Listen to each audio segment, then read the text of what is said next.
Hi, good morning everyone. Good morning. Today po I'm here at Tomato Lake. It's Tomato Lake pero ang bigkas nila dito, ang pronounce nila is Tomato Lake. Tomato Lake. Nakakabuhol talaga ng dila. Hindi na po natin magagaya yung accent nila rito pero at least ngayon po naiintindihan na. Nakita nyo po, tingnan nyo yung paligid. Batid. Tingnan nyo yung paligid. You know, this is one thing that I am enjoying here in Australia. Like, ayan, may mga naghahabulan ng mga ibon sa tubig. I'm just not sure kung may crocodile dito, but I think wala kasi kung meron, maglalagay naman sila ng mga warnings and there's no warning. Now, one thing that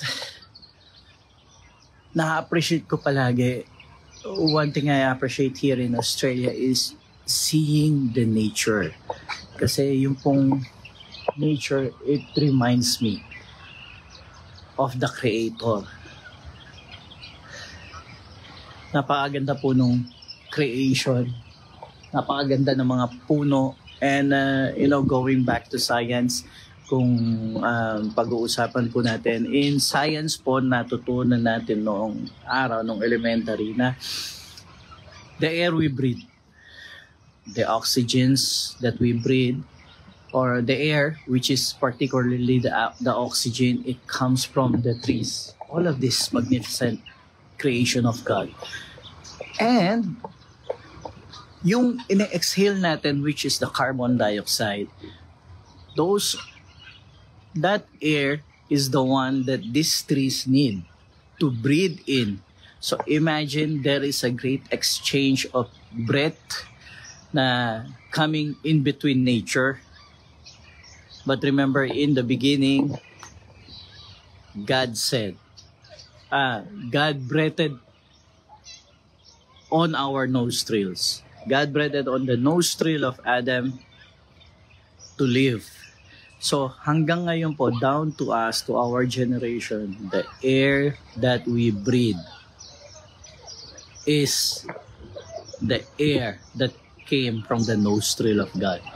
And like kagaya po nung live natin kahapon, the Word of God is so powerful that everything, all of this that we see in creation, all of this that we see in science,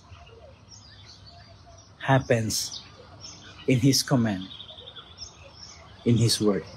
Now, yung pong nagsalita na yun, that great Creator, the Supreme Being, the great Creator, the only one and living God that has created everything that we see, all of this beauty, including me and you.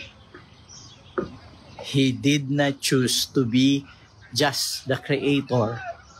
He did not choose just to be God to you, and you are His slaves.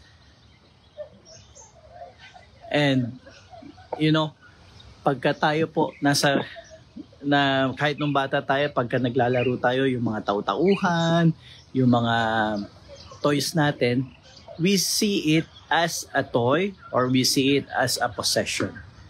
But this is the good news. The Creator, the Supreme Being, the most powerful in the entire universe, the one who created the entire universe, chose you and me. He chose to be, not to be just God, but He chose to be a Father to you and me. Take note, quote unquote, He chose to be a Father to you and me. Kaya ngayon pong araw na to, as we celebrate Father's Day, alam ko lahat po kayo, lahat na mga kabaro ko, happy Father's Day po sa inyong lahat. Binabati ko po kayo sa biyaya na ibinigay sa inyo ng Panginoon, sa biyaya na ibinigay sa atin ng Panginoon upang maging ama na katulad niya. Pero higit sa lahat, this day, as we celebrate the Father's Day, we give the highest honor to our Father who is in heaven, our Father who loves us most, the Father who can love whoever, whatever, or in any condition that you are in, He still loves you. You come to Him, He loves you. You don't come to Him, He still loves you and still are willing to be with you and for you to be with Him. Mga kapatid, there is no other story in the Bible that na mai-share ko today sa inyo kundi the story of the prodigal son. Mga kapatid, ilang beses na po natin pinag-usapan ng prodigal son. Napakarami pong good news dun sa story na yon, dun sa parable na binigay ng Panginoong Jesucristo mismo.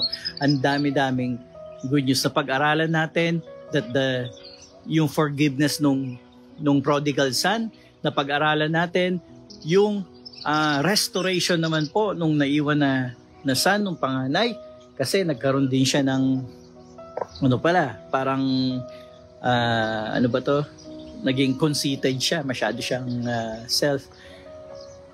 But higit sa lahat, mga kapatid, that story will never be the same without the Father. Ang tinuturo po ng Panginoong Jesucristo doon is the Father Himself, which is the Almighty God. He loves both. He loves both. He taught us that however stray we go, however far we go, however dirty, however filthy we go, still, when you come back to Him, when you realize your mistakes, you are still His son.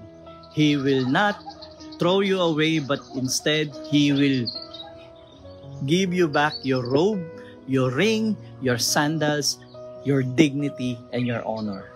And then that story also taught us that even whatever best we do, kagaya po nung panganay, he did all the best, following the Father, obeying His commands. He also taught that everything of that matters to the Father.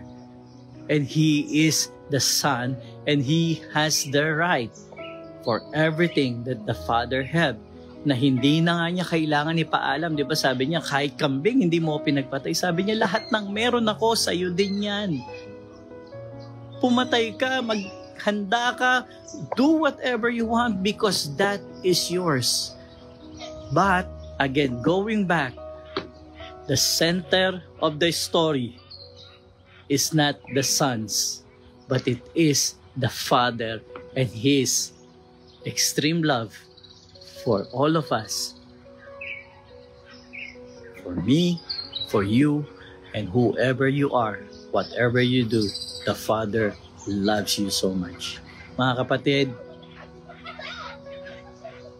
lalo na sa aking mga kabaro, happy Father's Day to each and every one of you. And glory to God that being a father is one of the greatest gift, the greatest grace, one of the greatest gift of grace that the Father has given us. Purihin po ang ating Diyos Ama dahil Siya ay pinili niya na maging Ama sa atin lahat sa kabila ng ating karumihan, sa kabila ng ating pagka-fallen. Praise God above all. Happy Father's Day to each and every one of you. And again, this is your Pastor Chris from Tomato Lake na nagpapaalala po muli, pag ikaw ay nakikristo, ikaw ay pinaburan at pinagpala na ng ating Diyos Ama. Pag ikaw ay nakikristo, you are blessed and highly favored. Na sa wikang Grego, ikaw ay matatawag na karito. I love you all. Until next time, stay blessed, stay safe.